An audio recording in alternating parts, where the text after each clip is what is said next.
6টা স্টেশনের মোট 11টা ইউনিট এখানে মুভ করে আমাদের নদী ফায়ার স্টেশন সহ 4টার সময় আমরা এই আগুনকে আমাদের সম্পূর্ণ নিয়ন্ত্রণে নিয়ে আসি। এখনো পর্যন্ত হতাহতের কোনো খবর পাইনি।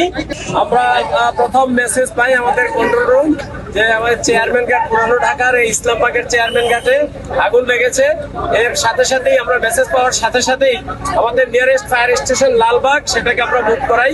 Fire station Lalbagh fire station যখন এখানে পৌঁছে, এখানে আসার পর এখানকার ভারপ্রাপ্ত যে কর্মকর্তা ছিলেন উনি আগুনের ভয়াবহতা দেখে আরো সাহায্য চেয়েছেন আমাদের কন্ট্রোল রুমের কাছে। কন্ট্রোল রুম সেই সাহায্যের প্রেক্ষিতে পর্যায়ক্রমে আমাদের পলাশী, হাজারীবাগ, সিদ্দিক বাজার, সদরঘাট এবং সদরঘাট নদী ফায়ার স্টেশনকে মুভ করে। এই 6টা স্টেশনের মোট 11টা ইউনিট এখানে মুভ করে আমাদের নদী ফায়ার স্টেশন সহ। তো এখানে আসার পর এই আপনারা দেখতে পাচ্ছেন এখানকার স্ট্রাকচার, এখানকার রাস্তাঘাট খুবই সরু রাস্তা, একজন মানুষ সঠিকভাবে হেঁটে যেতে পারে না। এর ভিতর দিয়ে অনেক চ্যালেঞ্জ ছিল আমাদের। এই বিভিন্ন চ্যালেঞ্জ এবং প্রতিকূলতা মোকাবেলা করে জীবনের ঝুঁকি নিয়ে আমাদের লোকজন কিন্তু আগুনটা আমরা নিয়ন্ত্রণে নিয়ে আসি। 4টার সময় আমরা এই আগুনকে আমাদের সম্পূর্ণ নিয়ন্ত্রণে নিয়ে আসি। আগুন এখনো নির্বাপনের কাজ চলছে। আমাদের লোকজন, আমাদের ফায়ার ফাইটাররা এখনো ভিতরে আছে, তারা কাজ করতেছে। অগ্নি নির্বাপন শেষে আমরা টোটাল এলাকাকে সার্চ করব। এরপর আমরা বলতে পারবো আসলে কি কারণে আগুন লেগেছে এবং আগুন লাগার ক্ষয়ক্ষতির পরিমাণটা আমাদের একটা কমিটি হবে, সেই কমিটি ক্ষয়ক্ষতির পরিমাণ নিরূপণ করবে। এক্সট্রিম মশার কয়েল প্ল্যান্ট ফাইবার দিয়ে তৈরি, তাই সহজে ভাঙে না, সুগন্ধিযুক্ত ও নিরবিচ্ছিন্নভাবে জ্বলে। ডেঙ্গু, চিকুনগুনিয়া বাহি সহ যে কোনো মশার বিরুদ্ধে দেয় এক্সট্রিম সুরক্ষা।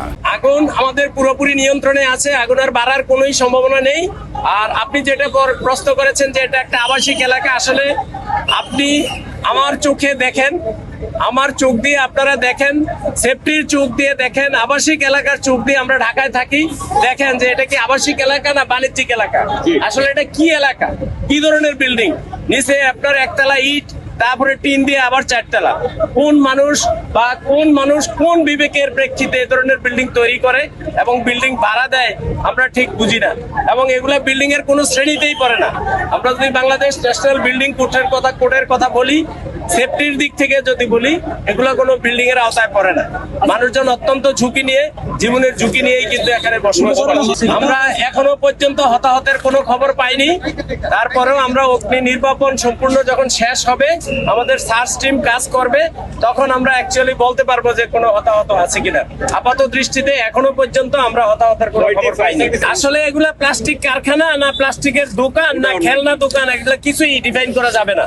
কারণ এগুলা প্লাস্টিক দানা কোথাও পলিথিন পলিথিনের মতো জিনিস কেটে কিছু জিনিস তৈরি করে কোনো ক্যাটাগরিতেই ফেলতে পারবেন না। এগুলো কি কারখানা, দোকান, ফ্যাক্টরি বা কোনো ক্যাটাগরিতে পড়ে নাই। আমরা এখনো অগ্নি নির্বাপনের কাজ করছি। আগুনটা আমাদের নিয়ন্ত্রণে, আগুন আর বাড়বে না, বাট আগুন এখনো নির্বাপিত হয়নি। আমাদের লোকজন আছেন, আমাদের ফায়ার ফাইটাররা ভিতরে আছেন, এখনো নির্বাপনের কাজ চলছে।